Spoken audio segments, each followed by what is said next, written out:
Olá a todos, bom dia. O meu nome é André Temudo e sou responsável da BlackRock para Portugal. Bem-vindos a este Masterclass da XTB, onde vamos falar de vários temas. Vou começar por dar um enquadramento macroeconómico, também contextualizando o que aconteceu durante o ano, e depois vamos falar um bocado de ETFs e no último bloco sobre finanças comportamentais e alguns conselhos e conceitos básicos para a prática do bom investidor. Começando com o ano macroeconómico. Se nós estivéssemos agora há um ano atrás, estávamos a falar sobre uma possível recessão económica, estávamos a prever 6 descidas de taxas de juros da Fed e do Banco Central Europeu, estávamos a prever algumas mudanças que não aconteceram e, na grande maioria, nada aconteceu. É verdade que a inflação baixou, os bancos centrais cortaram taxas, mas não cortaram tanto como aquilo que nós estávamos a antever. A recessão está fora dos nossos planos, pelo menos para os grandes blocos económicos, Estados Unidos e Europa, para a grande maioria dos países, e, portanto, achamos que estamos talvez no melhor ponto do que estávamos quando analisámos a situação macroeconómica o ano passado. Do ponto de vista financeiro, há um ano, o ativo estrela considerado para 2024 eram obrigações soberanas, obrigações privadas de crédito com investment grade, eram também produtos do mercado monetário e, de facto, correram bem. Tiveram taxas à volta de 3%, 4%, 4,5%. No entanto, não nos podemos esquecer que a Bolsa Americana subiu 25%, a Bolsa Chinesa subiu 16%, a Bolsa Japonesa subiu 13%, o ouro subiu 30%, a prata subiu 25%, já para não falar de outros ativos que subiram mais de 100%. Portanto, a pergunta que eu faço é, será que fizemos bem as previsões há um ano atrás? Eu acho que nem tudo foi certo. No entanto, há tendências estruturais que continuam na ordem do dia, que já continuaram e já estavam o ano passado e vão continuar por mais anos. A primeira delas todas é, obviamente, a divisão geopolítica ou esta bicefalia geopolítica que estamos a ver atualmente. Obviamente que entramos em 2024 como o ano histórico com mais eleições desde que há registro, onde mais de 50% da população mundial foi a votos, e previa-se algum desacato potencial em mudanças de regime. Tal não aconteceu.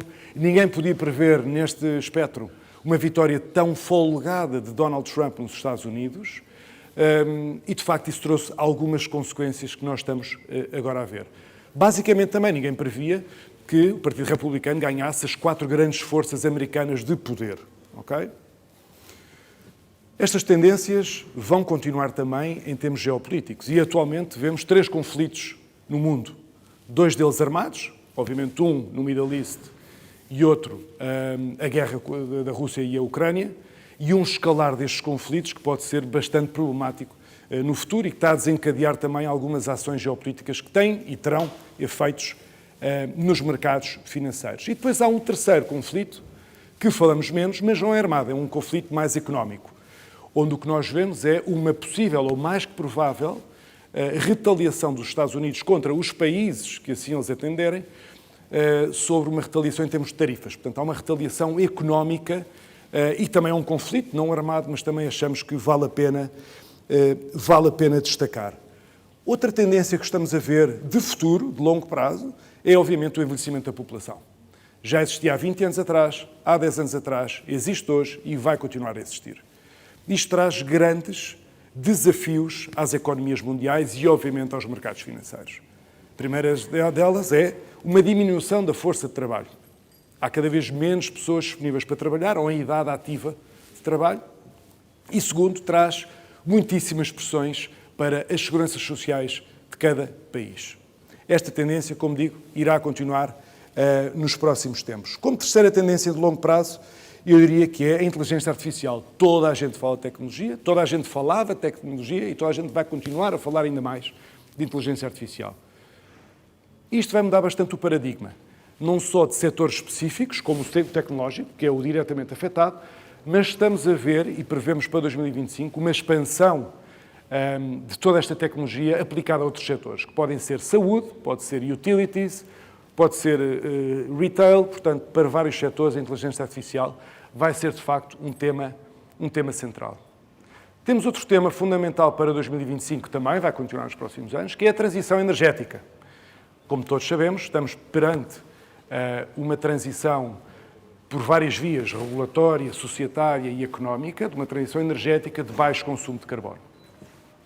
E isto vamos ver, e nós estimamos que tenham que ser investidos até 2050 mais de 125 trilhões americanos de dólares para a sociedade transformar-se numa sociedade neutral em termos de carbono para 2050. E não nos podemos esquecer que a distância de 2000 para 2025, que é onde estamos agora, e 2025 para 2050 é a mesma. Portanto, se todos nos lembramos onde é que estávamos no ano 2000, realizem que essa distância é a mesma para 2050. Já não falta tanto e temos que prestar atenção a isso. Outra tendência que também estamos a ver é o chamado nearshoring, ou seja, com toda esta bicefalia geopolítica, as cadeias de produção dos países e das fábricas cada vez estão mais perto do seu mercado natural. Ou seja, já não é questão de uma fábrica nos Estados Unidos ou uma empresa americana ter uma fábrica na China ou em Taiwan, mas eles querem cada vez mais, fala-se de uma segurança produtiva em trazer para perto dos centros, realmente os centros produtivos. Isto vai ter implicações principalmente nos mercados emergentes, no México, na Arábia Saudita, em Taiwan e por aí fora. Isto também, obviamente, vai trazer consequências para os mercados financeiros. Para o ano 2025, antecipando um bocado a visão da BlackRock em termos de o que achamos que vale a pena sobreponderar ou infraponderar, ou quais os ativos que nós estamos mais positivos, numa frase, nós somos pró-risco para 2025. Ou seja, preferimos ativos de risco, como ações. Dentro do mundo das ações, preferimos ações americanas a ações europeias. E a razão é muito simples. Uma economia que está muito mais sólida, com crescimentos mais elevados, tem uma grandíssima componente de tecnologia e de inteligência artificial e realmente pode catapultar os resultados das empresas a um nível superior àquele que pode ser catapultado pelas empresas europeias. Basicamente, em grandes rangos, é isto que nós estamos a ver. Em termos setoriais, também é importante destacar tecnologia como setor, mas destacar também o setor financeiro, que nós estamos positivos, principalmente nos Estados Unidos.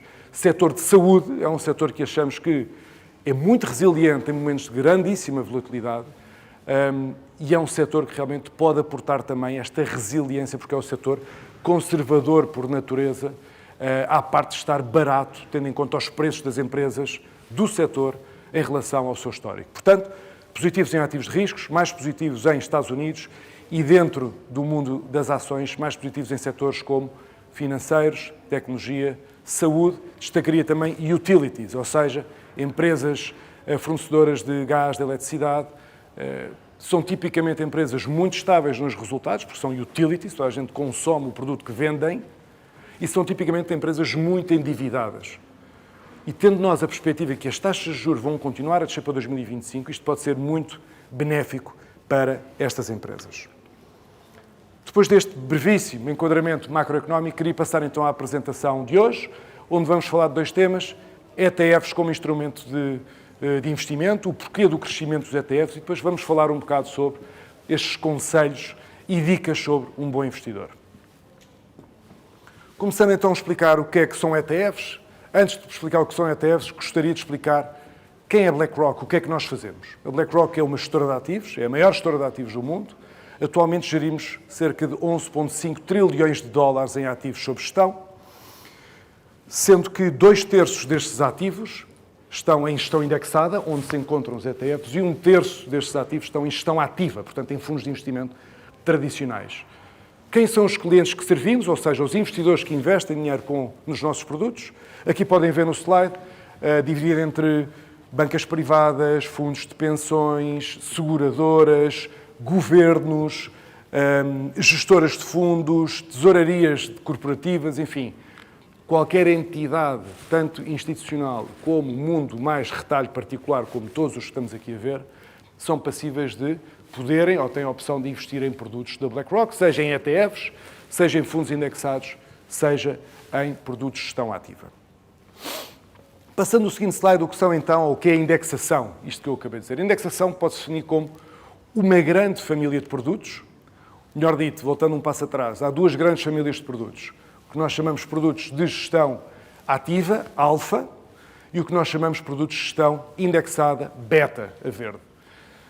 No caso de alfa, o produto tem um único objetivo, que é superar o índice de referência. Portanto, existe um gestor que vai fazer ou trabalhar da melhor maneira na seleção de ativos para superar o benchmark, o índice de referência. Hoje vamos falar da parte verde, que é beta, que é a gestão indexada, onde podem existir vários produtos. E como podemos ver aqui no ecrã, hoje vamos falar de ETFs. Existem outros produtos de beta, de gestão indexada, mas hoje vamos falar principalmente de ETFs e dos benefícios destes ETFs.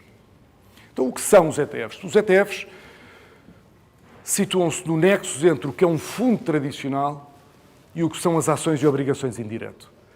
Têm benefícios comuns aos dois e, por isso, nós achamos que é um dos veículos principais e pelos quais os investidores estão a optar quando investem. Em termos de características, vemos na tabela que, em relação a um fundo tradicional, ambos são diversificados, tanto um ETF como um fundo de investimento têm dezenas e podem ter centenas de participantes dentro do mesmo fundo, portanto são altamente diversificados. Mas a grande diferença de um ETF é que, de facto, pode ser transacionável como uma ação ou como uma obrigação. Tem a liquidez momentânea. Eu, se quiser comprar um ETF neste segundo, compro. Se eu quiser vender o mesmo ETF daqui a meia hora, posso vender. Isso não é possível num fundo tradicional, onde tenho uma liquidez tipicamente diária, portanto só posso transacionar uma vez por dia. Tem outras características também diferentes. Uma delas, eu gostava de destacar, que são os management fees. São as comissões de cada um destes veículos. Tipicamente, um ETF é muito mais eficiente em custos do que um fundo tradicional. Ou seja, mais barato. E por isso também é o veículo de eleição por muitíssimos investidores, cada vez mais. E vamos ver quais. Falando um bocado e rapidamente sobre o crescimento global de ETFs, atualmente existem no mundo qualquer coisa como 14,6 trilhões de dólares americanos neste tipo de produtos. Onde a BlackRock, através da sua marca de ETF chamada iShares, que é a líder mundial, tem uma cota de mercado global à volta dos 29%, com 4,2 trilhões de dólares em produtos. Mas aqui, mais interessante do que qual é a nossa posição e quais os nossos concorrentes, é o crescimento exponencial que nós vimos dos ETFs nos últimos 20 anos. E como vemos, desde 2004 a 2014, no espaço de 10 anos, o valor em ETFs multiplicou-se por 10, houve um grandíssimo crescimento via da inovação de produto e da nova adoção de novos clientes por este tipo de produtos. E de 2014 até agora multiplicou por 5 o valor. Portanto, a penetração é cada vez maior, é um produto que não para de crescer, então se compararmos com fundos de gestão ativa, por exemplo, que é um investimento mais tradicional, as taxas de crescimento são muito mais altas, como podem ver, ok? Aqui a divisão, que eu acho também importante, dividir, ok, dos ETFs que existem no mundo, como é que se divide em termos de classes de ativos. Quanto é que é ações, quanto é que é obrigações, quanto é que são outros ativos que nós também temos. A grande maioria, como vocês podem ver, são ETFs de ações. E dentro dos ETFs de ações, que é a barra verde, a grande maioria são exposições à Bolsa Americana, seja Nasdaq, seja S&P 500, seja Dow Jones, enfim, qualquer índice americano, tipicamente é coberto por um ETF ou por vários ETFs e tipicamente são aqueles que têm a maior procura nos últimos anos por parte dos clientes. E como vemos, obrigações têm vindo a crescer, que é a barra azul, a um ritmo também acelerado. É verdade que o efeito base, como é mais pequeno, parece que não aumenta, mas tem aumentado bastante e, portanto, hoje em dia, um investidor, seja um investidor de retalho, seja um investidor institucional, tem a possibilidade de investir num produto, num ETF de obrigações, que não é mais do que uma cesta de centenas, para não dizer milhares, de emissões obrigacionistas, obviamente sem incorrer em custo de transação em comprar todas as emissões e, obviamente, com mínimos muito mais baixos para entrar no mesmo ETF. Quais são, então, os benefícios dos ETFs? Eu já falei de alguns. Um custo muito mais eficiente, muito mais apertado, muito mais baixo, o que faz com que seja um veículo de longo prazo e uma das razões para as quais as pessoas compram cada vez mais ETFs. Segundo, também já falámos, diversificação. É um veículo altamente diversificado tanto em ações como obrigações e, portanto, eu momentaneamente ganho uma diversificação que seria impossível para uma pessoa normal tê-la aplicando as vias normais. Por exemplo, e dando um exemplo, um ETF sobre o S&P 500, as 500 maiores empresas americanas. Eu, para o fazer, tinha que comprar 500 empresas e dividir o meu dinheiro e comprar na mesma porcentagem do S&P 500 todas as empresas. Eu, através de um ETF, posso comprar com um clique, praticamente sem mínimos de subscrição, todas as 500 empresas do S&P 500. E depois liquidez, que também falámos há bocado. Eu, com um ETF, permito-me comprar esta manhã e vender daqui a bocado à tarde. E, portanto, permite-me uma assignação muito mais dinâmica e tática das classes de ativos que eu pretender para fazer a minha assignação de carteira. Para alguns países, o ETF é mais eficiente em termos de impostos, não é o caso em Portugal, e para muitos o último fator é fundamental, que é a transparência. Eu todos os dias, se tiver um ETF em carteira, consigo consultar a carteira completa de um ETF. Vão ao nosso webpage, à nossa página da internet, clicam no vosso ETF e dizem que quer descarregar a carteira completa a dia 1 de dezembro, a dia 15 de dezembro ou a dia 20 de dezembro. É indiferente. Qualquer dia a carteira vai mudando, eu posso clicar e tem lá a fotografia de onde estão a investir. Isto não é possível em fundos tradicionais. Tipicamente, se eu quiser ver a carteira de um fundo tradicional, tenho que esperar entre 1 a 3 meses, depende do fundo e depende do compliance de cada país. Portanto, transparência é fundamental nestes veículos também e é um benefício muitíssimo importante dos ETFs. Um bocado do que eu estava a dizer, qual é o universo atual dos ETFs hoje em dia, aqueles 14 trilhões mais ou menos, não somam, se vocês fizerem as contas do total de ações, de obrigações e de matérias-primas, porque este slide está atualizado há 6 meses, já cresceu mais do que está aqui, mas apenas para terem uma ideia, o grande bloco, quase metade dos ETFs que existem, são de ações norte-americanas, como podem ver neste bloco grande. Também temos uma parte importante sobre ETFs de ações globais, ETFs de ações emergentes, ETFs de ações europeias e por aí fora. Temos a parte azul, que é a parte das obrigações, tem estado a crescer a grande percentagem dos ativos em ETFs de obrigações está nos Estados Unidos, está em T-bills, tem obrigações do Tesouro norte-americano, mas também temos outras, como emissões corporativas de high yield, investment grade, entre outros. E depois temos a parte encarnada, que são matérias-primas e outros, onde aqui se incluem ETFs de ouro, ETFs de prata, e nos Estados Unidos, que lançámos, ETF de Bitcoin, que tem estado a crescer bastante, lançámos em janeiro deste ano, e já conta com praticamente 40 mil milhões de dólares sobre ativos sob gestão. Okay? Este é o universo e o panorama atual dos ETFs, veículo eficiente, transparente, que não para de crescer, tanto por utilizações mais institucionais, como também por utilizações cada vez mais pessoais de retalho, principalmente motivadas e provocadas por um cliente cada vez mais novo, cada vez mais digital. Qual é o crescimento estimado para os próximos anos? E nós fizemos este slide no princípio deste ano e, de facto, já está praticamente desatualizado, porque nós estamos a dizer, ou a assumir, o total de ativos sob gestão em ETFs para 2025 de 15 trilhões, nós ainda estamos em 2024, já temos 14,6 trilhões, portanto é normal que este slide até fique aquém do que está a acontecer. E, portanto, vocês podem ver que o crescimento é bastante acentuado e calculamos chegar a 2030 com um universo global de ETFs de 25 trilhões de dólares, mais coisa, menos coisa. Portanto, o crescimento vai vir. Agora, nós, para entender melhor o crescimento, fizemos um questionário, um inquérito este ano, ou contratámos um estudo para ver qual a procura e de onde vem a procura na Europa por ETFs. Vamos ver algumas conclusões deste estudo. Como podem ver no slide que tem à frente do ecrã, aqui perguntámos quantas pessoas investem na Europa. E chegamos à conclusão que investem, mais de 112 milhões de europeus investem em ETFs, em ações, em carteiras de investimento, em obrigações em direto, por aí fora, e grande parte dessas pessoas investe também em ETFs e é um dos veículos mais escolhidos que existe. Em Portugal, dos inquiridos, 24% das pessoas que investem falam através de ETFs. Portanto, quase um quarto das pessoas que investem em Portugal tem um ETF, pelo menos um ETF, em carteira. E é uma taxa que compara esses 24% com 13% de Espanha, com 8% de França e com 15% de Itália. Portugal é, portanto, o país do sul da Europa, segundo este estudo, onde existe maior penetração dos ETFs como veículos. Há várias razões para isto acontecer, algumas delas fiscais noutros países, que penalizam os ETFs de alguma maneira, mas de facto em Portugal há uma aceitação muito grande pelos ETFs, também porque há um conhecimento e uma sofisticação de mercado diferente e há uma componente demográfica em Portugal que faz com que os ETFs sejam, de facto, tenham uma maior pegada, uma maior aderência no nosso país. Mas é, de facto, impressionante. Quando fizemos a pergunta sobre qual é a estimativa de novos investidores daqui nos próximos 12 meses em ETFs, Portugal é dos países que mais cresce. Prevê-se que nos próximos 12 meses exista um aumento de 54% das pessoas que já investiram em ETFs, que vai acrescentar ainda mais a esta base de clientes. Nomeadamente, mais de 300 mil pessoas estimamos que vão entrar no mercado dos ETFs em Portugal durante o ano 2025. O que é estes 54%? A terceira taxa mais alta da Europa, a seguir à França e ao Reino Unido.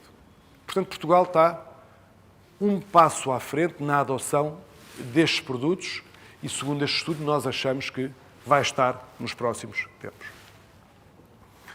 Outro fator interessante deste estudo foi qual é, ou como variou, ou como vai variar a idade média do investidor. E aqui fizemos 3 intervalos, digamos assim, etários.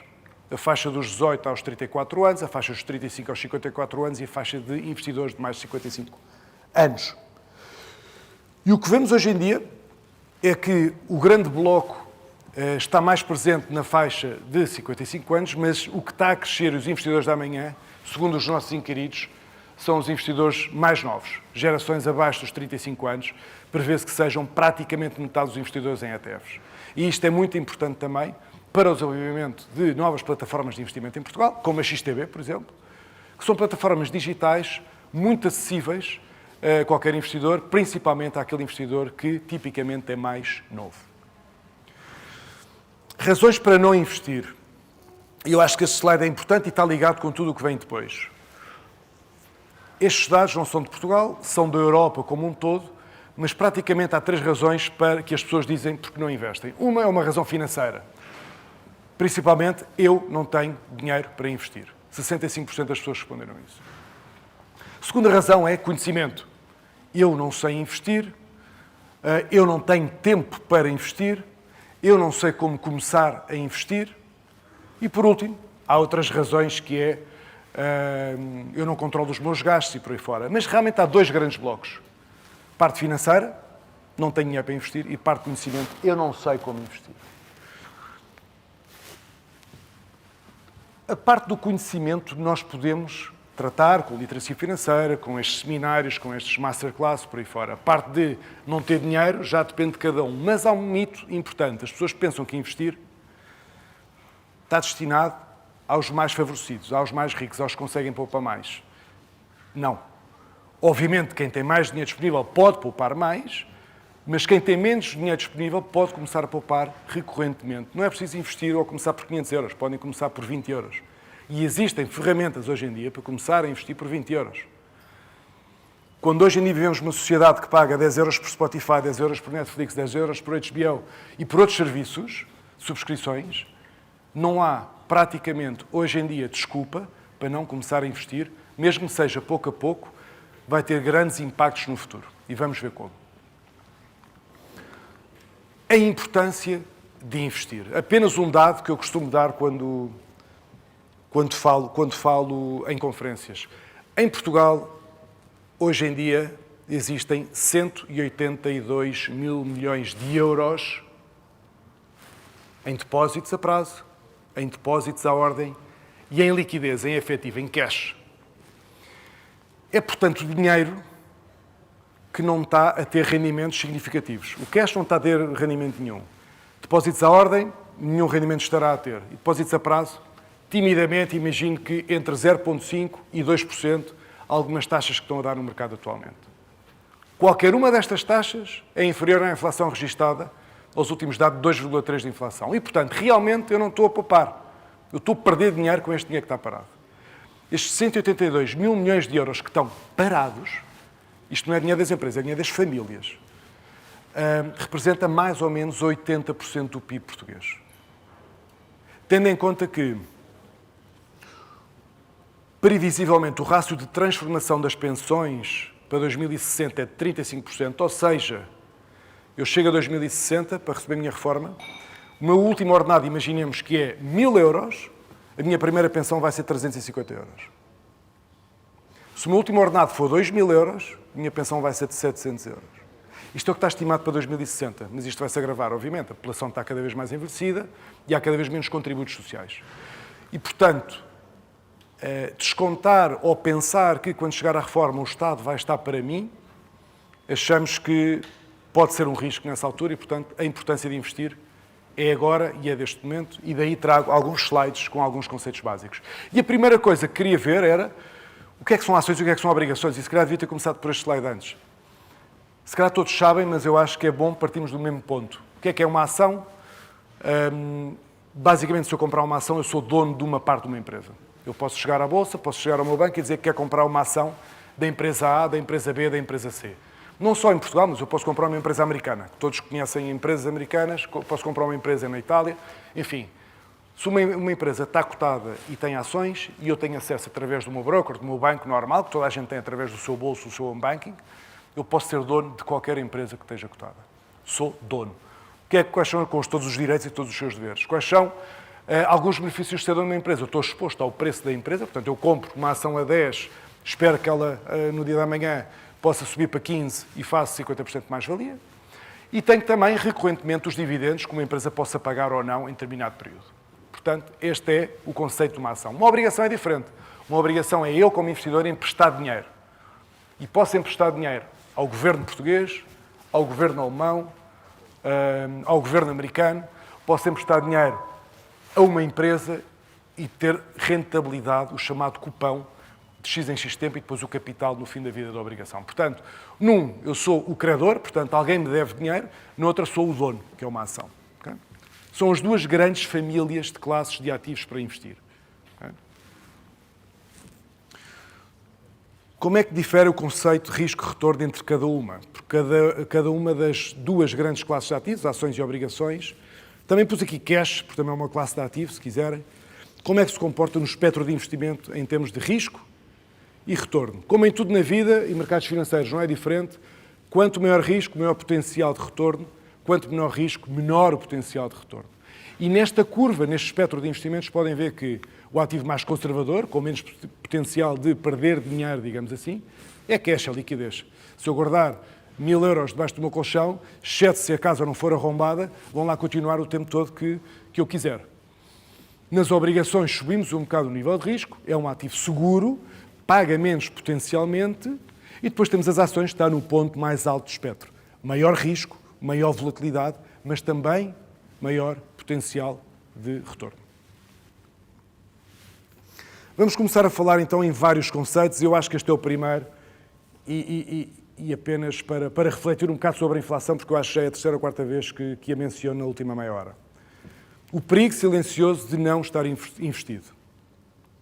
E aqui comparo o preço do bilhete de cinema nos Estados Unidos nas décadas de 50 até à década de 2020. Nas últimas 7 décadas ou 8 décadas, vemos qual foi o blockbuster nesse ano e quanto é que custou o preço do bilhete de cinema. E vemos que eu, para ver a Cinderela em 1950, pagava 50 cêntimos de dólar para ir ao cinema. Hoje em dia, se eu quiser ver o Gladiador, eu se calhar já vou pagar 7, 8 ou 9 euros. No caso dos Estados Unidos, 9 dólares, mais ou menos. O que é que isto quer dizer? O produto que eu estou a consumir é o mesmo, é ir ao cinema. A cadeira é quase a mesma, eu creio um bocado o mesmo, quer dizer, mudaram algumas coisas, mas é praticamente a mesma coisa. Mas o preço aumentou 20 vezes.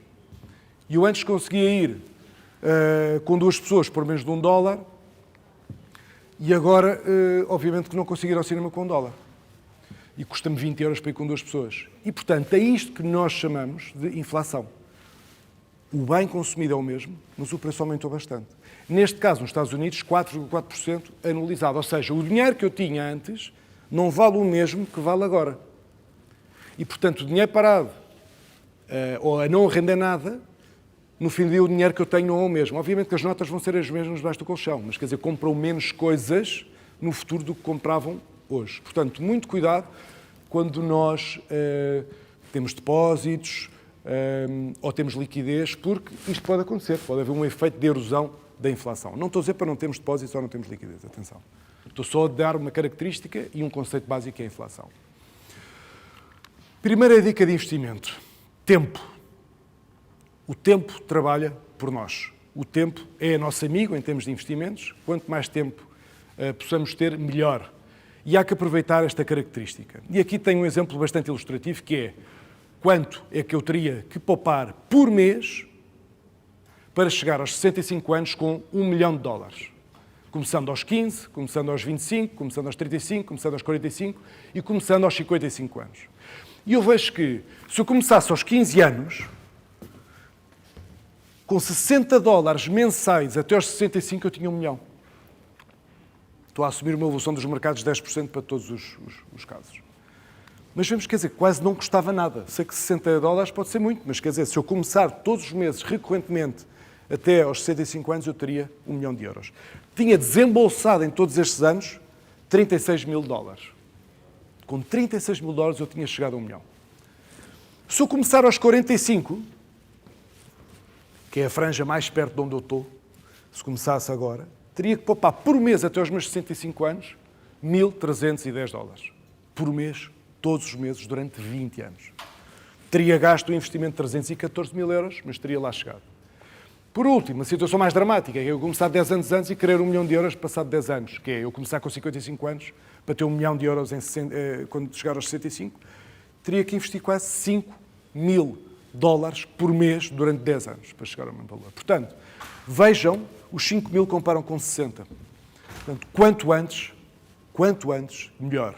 O melhor momento para investir já passou, foi ontem. E se ontem não conseguimos investir, invistam hoje. Disciplina. O Warren Buffett dizia que não é preciso ser muito inteligente nem muito bom investidor, só é preciso ser o mais disciplinado de todos. E o que é que quer dizer com isto? Investir de maneira consistente é, muitas das vezes, melhor do que investir muito e tarde. E aqui é um gráfico para ilustrar uma ação que valia $60 em 1 de janeiro e a diferença entre eu comprar todos os meses, de forma recorrente, essa ação. E eu tenho $60 para gastar. Portanto, primeiro mês compro uma ação, estava a $60, tinha $60, comprei uma ação. Segundo mês a mesma coisa. Terceiro mês a ação cai para 54. O que é que eu faço? Não compro só uma ação. Compro 1,1 ações, porque eu tenho $60 e a ação caiu para 54. E sucessivamente. Vai haver meses onde a ação cai tanto, que caiu 40, que eu consigo comprar com os mesmos $60 uma ação e meia. Vai haver meses, como em dezembro, que o preço subiu tanto, está a $66, eu só comprei 0,9 ações, não chegou para comprar nenhuma. Mas o que é que eu consegui fazer com isto? Consegui ter um preço médio, com esta recorrência, de $51, frente a um preço médio inicial que eu estimava de 60.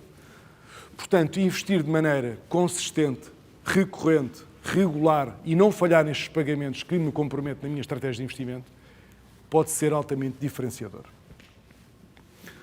3. Diversificação.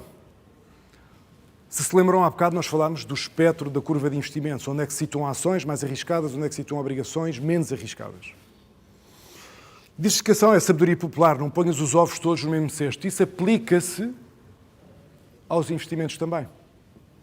E aqui temos a dispersão entre o que são stocks, ações, a cor laranja, e o que são obrigações, a amarelo. E vemos os comportamentos mais dispares dos últimos 20 anos, que aconteceram em 2002, 2008 e 2013, onde a amplitude entre os dois foi maior. E o que vimos foi, em 2002, se eu tivesse investido só em ações, teria perdido 22%. Se eu tivesse investido só em obrigações, eu teria ganho 10%. Estão-me a dizer, ok, então vou investir sempre em obrigações. Não, errado. Em 2013, podia também dar o exemplo de 2024, por acaso. As ações subiram 32% e as obrigações desceram menos 2%. O que eu quero dizer com isto é, diversifiquem a vossa carteira, balanceiem a vossa carteira, um bocado de ações e um bocado de obrigações. Quem tem uma carteira diversificada não vai nunca estar aqui sempre, em todos os períodos, mas também não vai estar aqui. E o sentimento de perder é 2 vezes mais forte do que a alegria de ganhar. Portanto, cuidado, o sentimento de pertença e de posse é sempre mais eficiente e protege a carteira, ajuda a mitigar a volatilidade dos mercados e, portanto, se eu tivesse uma combinação de 50-50, ia estar aqui à volta dos menos 10 ou menos 15, aqui ia estar à volta dos menos 20 ou menos 15 também, e aqui ia estar mais 15, mais ou menos. E, portanto, fiz um alisamento da minha curva, não dormi tranquilo, porque foram anos muito drásticos, Mas quer dizer, dormia mais tranquilo do que se tivesse completamente tudo em ações em 2002 e 2008. Quarto tema, market timing. E este é importante, porque muita gente acha que não, amanhã é que vai ser melhor. Não, estou à espera que toque numa resistência. Não, estou à espera que o preço chegue aqui para investir. Não. É impossível e ninguém consegue prever o que os mercados financeiros vão fazer e qual o comportamento. Vimos há bocado, muitas previsões para 2024, praticamente nenhuma se cumpriu. Ninguém sabe o que vai acontecer amanhã. E, portanto, o melhor momento para investir é já, é o antes possível. Mas não panicar ou não entrar em pânico quando as coisas vêm um bocado mais voláteis. E aqui é uma comparação de... Se eu tivesse investido 100 mil dólares em Bolsa Americana entre o ano de 2004 até 2020, a 1 de janeiro de 2024, portanto, durante 20 anos, tinha investido 100 mil dólares em 2004. Quanto é que eu teria hoje em dia se mantivesse investido os dias todos? 635 mil dólares. Portanto, tinha multiplicado por 6, mais que multiplicado por 6 o meu investimento. Se eu me tivesse mantido no mercado todos os dias. Mas, se eu tivesse apenas perdido os melhores 5 dias de mercado, que eu não sei quais são, ninguém sabe, eu passava de um rendimento de 635 mil para 400 mil dólares. Estou a falar de perder 5 dias no meio de 20 anos, que são 5 mil dias. A diferença que fazem. Se eu tivesse perdido os melhores 10 dias, já tinha 291. Se eu tivesse perdido os melhores 15 dias, tinha 221. Se eu tivesse perdido os 25 melhores dias nos 20 anos, eu apenas teria 140 mil dólares. Estava a ganhar dinheiro porque meti lá 100. Mas quer dizer, se eu tivesse estado quieto, teria muitíssimo mais. Portanto, market timing, é impossível prever os mercados. Mantenham-se investidos, mantenham a vossa estratégia de investimento, aconteça o que acontecer nos mercados, vão adaptando, obviamente, mas sair do mercado em momentos de pânico, normalmente, custa muito caro no longo prazo. Quinto, e esta é muito importante, resistir à tentação de tomar decisões ou ações. Não deixar que as emoções controlem a nossa estratégia. É um bocado a ver com o outro de antes. Não entremos em pânico. Há uma estatística que foi feita há muitos anos atrás que diz 94% dos guarda-redes, quando defendem um penalti, saltam para a esquerda ou para a direita. Quando a melhor estratégia deveria ter sido ficar no meio. Há uma necessidade das pessoas, humana, em tomar ação. Porque tomar ação está identificativo com eu estou no controle. Mas às vezes a melhor decisão é estar quieto. No slide anterior vimos o porquê disso. Okay? Portanto, cuidado e resistir a esta tentação acho que é muitíssimo importante. Depois, relativizar. Vai sempre haver um ativo melhor que o nosso. Vai sempre haver um vizinho que naquele ano ganhou mais do que nós. Olhem para o longo prazo e aqui dou um exemplo muito claro. Que é, vou comparar o que é que aconteceria a uma carteira investida no S&P 500, nas maiores empresas americanas, e o que é que teria acontecido à minha rentabilidade se eu investisse numa carteira diversificada. Nesta carteira diversificada ponho Bolsa Americana, Bolsa não americana, obrigações americanas, obrigações emergentes, por aí fora. Portanto, é um bolo diversificado. E temos que relativizar. No ano de 2000 a 2002, a Bolsa Americana cai 40%, a minha carteira cai 15%. Vou ficar contente por cair menos do que a Bolsa Americana? Não, vou ficar muito chateado por perder 15%. Mas não me comparo com a Bolsa Americana.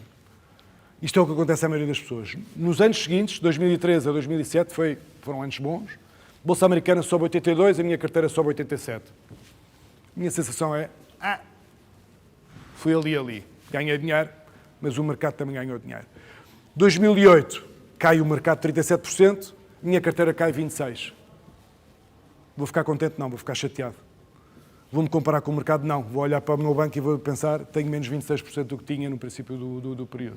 Portanto, a experiência nunca é boa, para quem diversifica, aparentemente.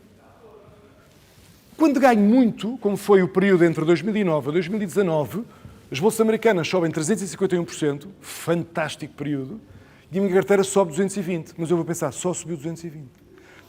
Portanto, causa um mau sabor de boca. Nós não podemos estar sempre a olhar para o vizinho e pensar que somos piores.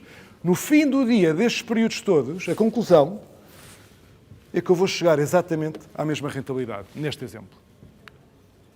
Soube pior? Soube. Dormi melhor? Eu acho que sim, porque mitiguei aqui perdas importantes. mas tipicamente a diversificação é olhada como pouco sexy aos olhos dos investidores, porque é uma média de vários ativos. Não se esqueçam, vai sempre haver um ativo onde nós não estamos investidos que teve melhor rendimento do que aquele ativo que nós temos. Mas olhem para o longo prazo. O efeito acumulativo de tudo isto às vezes dá melhores resultados. Neste caso foi um resultado igual. Isto é válido para a nossa vida também. E nós fizemos um estudo, há um estudo de psicologia feito aos medalhistas olímpicos. Perguntaram de 0 a 10 quanto feliz é que estás depois de ganhar uma medalha de ouro, de prata e de bronze. Obviamente o medalhista de ouro está a 10,0. É o mais feliz de todos. Mas é interessante ver que o medalhista de bronze está 7,1 feliz. Imagino que não tenha chegado à medalha de ouro. Mas o mais extraordinário é que o medalhista de prata, ou seja, o segundo lugar, está menos feliz do que o terceiro. Ou seja, tudo é relativo. Porque o medalhista de prata pensou, falta um pouco para ter o ouro. Mas o medalhista de bronze foi por pouco que eu não fui para quarto lugar. E, portanto, relativizem as coisas nos mercados financeiros e, obviamente, na vida pessoal. Por último, cuidado com as aparências. Nem tudo o que luz é ouro, as aparências enganam e muitas vezes o que é muito bom, desconfiem. E aqui é um gráfico, eu não pus aqui os anos, são 4 ativos diferentes. Umas ações, umas obrigações americanas e algumas outras coisas. E quando eu pergunto, isto é um gráfico para aí com 20 anos, qual é que escolheriam para o futuro, porque este gráfico depois vai continuar, qual é que eu escolheria neste momento? Muitos vão escolher, para não dizer 99%, a reta cor de laranja. O que tem é o segundo maior rentabilidade, está muito perto do primeiro, é muito mais estável do que esta montanha russa que está aqui. Este amarelo também é estável, mas tem muito menor rentabilidade do que o cor de laranja, do que o cor de rosa. Portanto, a maior parte das pessoas vai investir no cor de rosa. O que aconteceu? Este ano é 2008, ou 2009, se não me engano. Todos sabem o que é Pfizer, é uma farmacêutica, é a ação de uma farmacêutica, como é que foi subindo, como é que foi descendo, como é que foi subindo. O que é verde é a média do mercado das ações. O que está amarelo são as obrigações do Tesouro Americanos. E esta empresa que se chama Fairfield Century não é mais do que Madoff. Isto era o Madoff. O que eu quero dizer é, as aparências iludem, cuidado quando veem resultados e retas muito acentuadas, muito estáveis, que perduram ao longo de décadas. Cuidado, apenas um exemplo. E dito isto, acho que chego ao fim da Masterclass. Muitíssimo obrigado a todos e espero vê-los em breve.